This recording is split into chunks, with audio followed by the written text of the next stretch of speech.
Hi everyone and welcome to the 51st episode of Praticamente Inglese. Hope you're doing well, guys. Hope you had a great weekend, great weather. I have to say, during this weekend, I'm sure you had a great time and maybe you were on the beach. If you were close to the seaside, who knows? So anyway, I would like to introduce you to Luna in a few minutes, which is my guest today.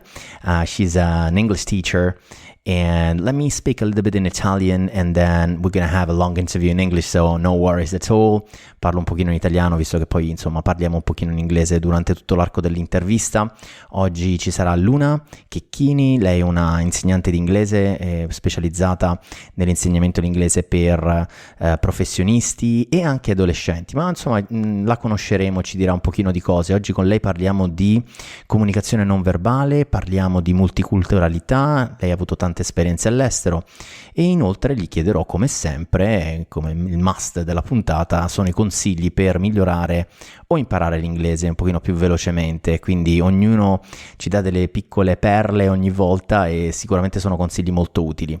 Come sempre vi ricordo di seguire Praticamente Inglese, il podcast, un pochino su tutte le varie piattaforme, da Spreaker a Google Podcast, Apple Podcast, Spotify, quindi seguite, così sarete notificati quando insomma esce la nuova puntata. Come sempre vi ricordo che Praticamente Inglese è un po' su tutti i social. Chi vuole supportare il podcast può farlo su patreon.com/Mattia Morelli e così ci facciamo anche qualche chiacchiera insieme. Insomma, stiamo costruendo un bel gruppo di supporters e ne sono molto contento. Vi ricordo di mandarmi un messaggio su LinkedIn se volete condividere il vostro feedback circa il podcast, darmi dei consigli o voleste voi stessi proporvi per essere intervistati. Sto cercando nuove persone per ovviamente continuare a portare valore a tutta la bellissima audience che si è creata attorno a questo podcast. Come sempre, bando alle ciance, let's get started with today's episode and I would like to welcome Luna Checchini. Hi Luna! Hi Mattia, so great to be here. Thank you for having me on your podcast. I'm so happy to have you here. We had the chance to speak on Clubhouse, right? Definitely, yes. And then you became a podcaster yourself as well, right? I did, and you gave me a great hand on Okay. that. So thank you for getting me started with that. Yeah, because you started, I think, a couple of months ago, right? Yes. We published 10 episodes for the first season, and it was absolutely a blast. Great. What's the name of your podcast? My podcast is called X-Teens because it deals with everything around the teenage world. Okay. The teenagers. Oh my God, that's a tough topic. But I'm sure you have quite a few parents around as your audience, let's say, right? Absolutely, I hope so. And here, my audience here in Praticamente Inglese, we are all people that want to improve. We want to improve our spoken English, and also, everything that is related to English. And the great thing about Praticamente Inglese, we are trying to be practical on English, and also we are trying to give tips to people that want to improve their English, their spoken English, and so forth. But in the workplace, mainly, the focus is on the workplace. But if I have to be honest with you, we are talking about everything in general here. There are quite a few interviews in the last episodes, so we are just talking in English, trying to help people to better understand. So that's the theme of the podcast. Yeah. Sounds great. And I know that you're not just a podcaster, but you are also an English teacher. Is that correct? I am, yes. So I've been teaching for about 10 years. And I've taught in Canada, USA, UK. I've run my own language school for 6 years here in Italy. I'm based in Venice. And my partner is based in California. So I've been traveling quite a lot to the US as well. What a wonderful place to be. Yeah, I can't complain. Yeah, everybody's dreaming about California in general, no? Right? Yeah, it's a great place. Absolutely. And so you are a proper English teacher, and that's great. I'm very happy to have you here. Also because, I'm sure we were talking about doing this episode, this interview, and you were saying to me about your great experience with multicultural environments, because, you lived in California, you lived in Canada, you had the chance to meet so many people from different countries. So I was a little bit curious to know, how is the communication in a multicultural environment? Well, I have to say that often we as Italian people, Italian students, we focus a lot on being correct when we speak English. We focus a lot on our pronunciation and on the vocabulary, the tenses, and all of that is fantastic. But communication is not only language, is basically a message that has to go from one place to another, and vice versa. So it involves so many other elements that we often don't consider very much. Because if it was only about language, then anybody working in a company where everybody speaks Italian would have no problem at all, right? No miscommunication ever. We are very strong. We are very strong in that, right? We as Italians, also we are very strong and very famous around the world for our hands and gestures that we do, right? Exactly. So yeah, exactly. One example is the hand gestures. We think that that's a universal language when in fact there are many gestures that we do that might be dangerous if you do it in the wrong country. Right. Like take, for example, the OK sign. Mm-hmm. That's a very offensive gesture in the Middle East, in the Far East, or the thumbs up sign is very dangerous, again, in Asia, where it's compared to the middle finger. It has the same meaning as the middle finger. So thumbs up significa pollice in su, e vabbè, il segno dell'ok è l'ok, quindi dobbiamo essere attenti, switchiamo ogni tanto nell'italiano, dove lo facciamo, right? Esatto, yeah, absolutely. So that, or for example, eye contact. You never think about eye contact. It seems pretty obvious that it's a good thing to have good eye contact with another person. But there are countries where that's completely unacceptable in some situations because it's a challenge to power, for example. So if you have a boss from a specific country that might be, I don't know, an Asian country, for example, most of the times it's good to not keep a regular eye contact, but to look down in sign of respect. Right. So when you start learning about all these little things, you see that there are so many occasions for misunderstandings and problems that are not connected to the language at all. So on top of verbal communication, you need to think about nonverbal communication as well. Also, this thing about the eye contact is very common in those, personal growth training and public speaking courses. Eye contact is all about eye contact. But as you said, there are quite a few countries where, you need to pay attention to this eye contact, right? So absolutely. Because as you said, it's like you're showing power to someone else, and sometimes it's not good for you. And maybe, if you look down, it's much better sometimes, as you said, for respect to the other person. That's great. And you were saying this, and I'm very curious about us as Italians as well, no? So from your experience, how other people from other countries are looking at us as Italians when we do all this gesture and things like that? Because someone is, is complaining about us doing all this gesture, right? What do you think? Oh yeah, absolutely. I actually gave a whole lesson when I was teaching in a college in the US about hand gestures, and some of the students were worried because they thought that was going to be in the exam for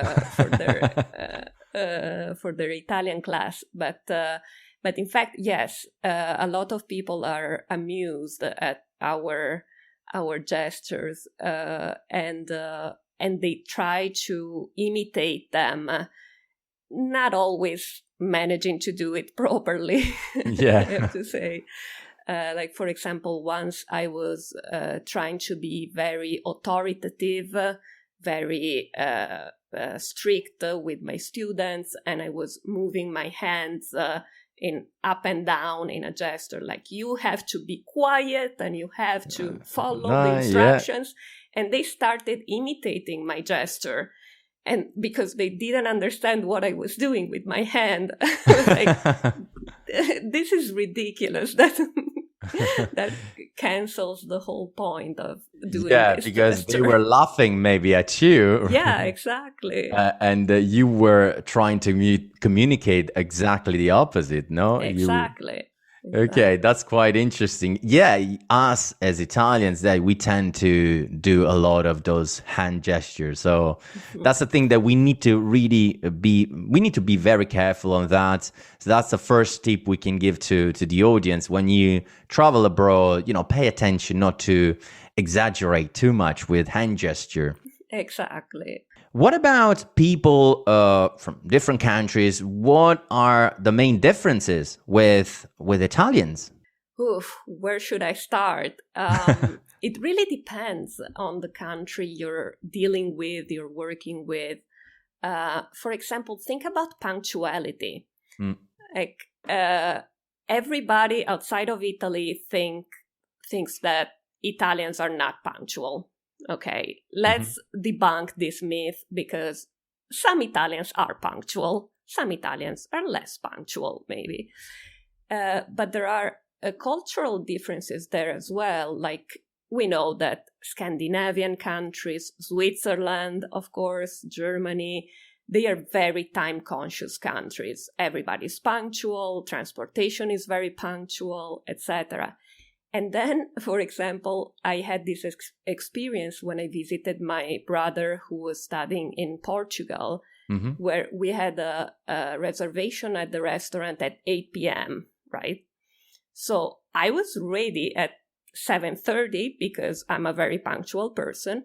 Nobody else was ready. They were just getting started. We ended up at the restaurant at 9:30. An hour and a half later, and it was totally fine. We still had our table. Everybody was very relaxed.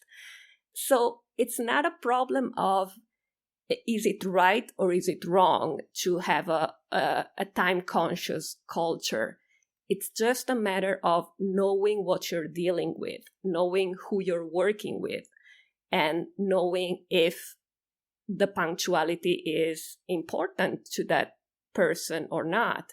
I think it's very common in the Latin speaking countries like Spain, Portugal, Italy. No, we kind of have this attitude, no, with time.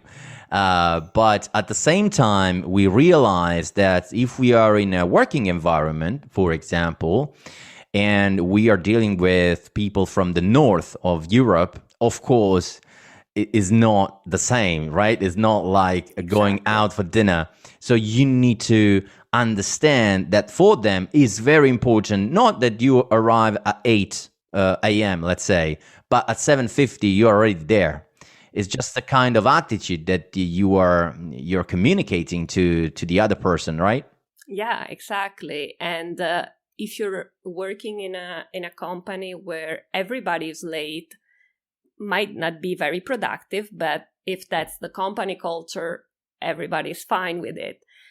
But especially now when we're working from remote, and still some people are able to be late for virtual meetings, that's absolutely unacceptable for most multicultural companies. And there's this new trend. I don't know if you notice, is that there is no video anymore. So it's just audio, because people, they just wake up at the very last minute. Or they're just grocery shopping while the meeting is going on. Yeah. Or they're doing something else, or they're driving maybe.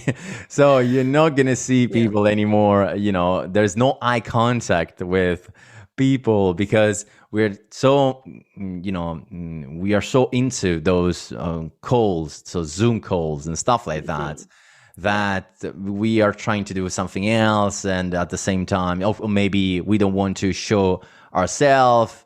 Maybe I didn't comb my hair, or I don't know, whatever. I have my pillow, the sign of the pillow on the face, those kind of things. But yeah, definitely, you're absolutely right. And so, having said that, what can we do as Italians to improve ourselves, looking at, international colleagues? What are the things that could be great to have? Well, first of all, I would say to speak about the elephant. So we always say there's an elephant in the room when there is a problem that nobody is talking about. Well, speak about the elephant. If you see that there are cultural clashes, cultural problems inside a multicultural environment, bring it up. Because the worst thing you can do is ignore a problem when it's there.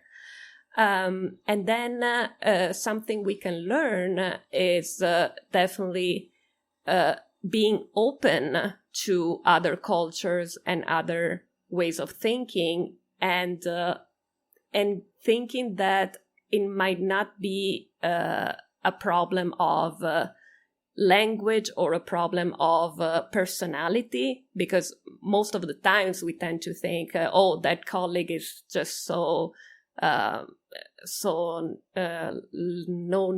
nice to me every time I speak to him. Or maybe it's just another kind of problem. Maybe there's something that you're doing that really goes against their values or their habit. So just open your eyes to all the cultural aspects of working with other people.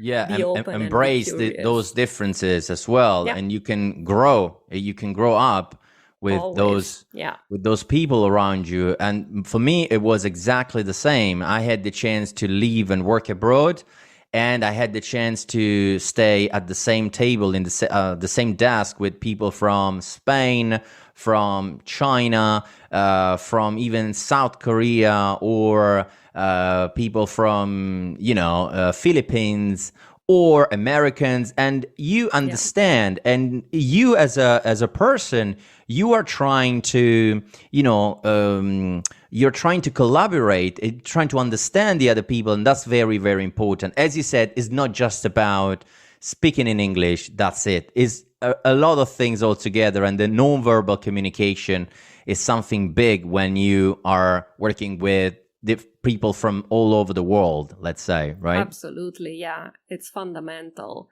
And also be open to not be offended by other people's behaviors, because we can be on the receiving end of all kinds of stereotypes, all kinds of conversations that make us uncomfortable. And it's good to learn from this, to grow, and to talk about the elephant. Just talk about that elephant every time it comes out. Talk about the elephant. That's great.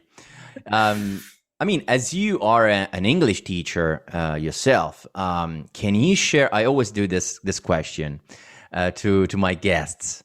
But maybe, everybody's talking about the, movies with subtitles, or they're talking about, find a girlfriend or a boyfriend from a native speaker boyfriend or girlfriend, or, all those different tips that are very, very common. Of course, we understood that practice is very, very important, just to try to have those 10, 15, 20 minutes every day, trying to listen to English, listening, or trying to speak in English, even in front of the mirror, let's say. But can you share a few tips that you would like to give us, in terms of better understanding English or improve our spoken English and so forth? Sure. Well, first of all, one thing I always tell my students is find your passion. Because, it's great to watch TED Talks or videos about your branch of business. But if you're passionate about something else, I have students who are passionate about video games. They are not teenagers. I'm talking about adults, business people. Just watch a video game or play a video game with English subtitles. Because that's English too. Like, the characters are speaking in English. If you're passionate about reality shows, watch them in original language. What better way of learning slangs than reality shows or Kardashians or whatever it is? So find your passion is your very first tip, and and you, of course, with your passion you can adjust, because at the end of the day you're very curious to know more about that particular topic. So you push yourself to understand the original language, in that case English or any other language in general. Absolutely. Right? My next tip would be to switch into English or any other language you want to learn, all of your devices, your computer, your smartphone, your smart speaker. That can get very frustrating because my smart speaker doesn't always understand what I'm asking to it in English. But I swear it's a very good method to try and make yourself understood, even if by a machine in this case. But Luna, that's a great tip, because I heard someone told me about switching just the language on the phone, but you were adding here as well the other devices like Alexa. So you can practice English asking questions to Alexa or Google or Siri whatsoever. And that's great, because you can say, hey Alexa, what time is it? Al posto di dire Alexa, che ore sono? E quindi automaticamente queste piccole cose, those little things, will help you to practice English. And that's great, because you're not ashamed, because you are alone. Exactly. Talking with the machine, let's say. And remember, all of these devices can also tell you stories, tell you jokes. They have different functions that they can do in English much better than in Italian, for example, because they are updated more often in English. Right. So you have all sorts of possibilities there. And then a very analogic tip that I like to give to my students is use Post-it notes, sticky notes all around the house. If you're learning, for example, the vocabulary for the house, but even if you're learning, I don't know, phrasal verbs, just stick phrasal verbs around the house so you have them in front of you from the time you wake up till you go to bed. And habit makes it more like easier to of course, that's a great thing. So memorize. On the fridge, you just the noun is fridge. Or the oven, which is il forno, or whatever, and then open up could be, as a phrasal verb that you kind of write down the gesture you're doing on that particular object or washing machine or whatsoever. That's another great tip. Oh, thank you very much, Luna. That's very, very practical.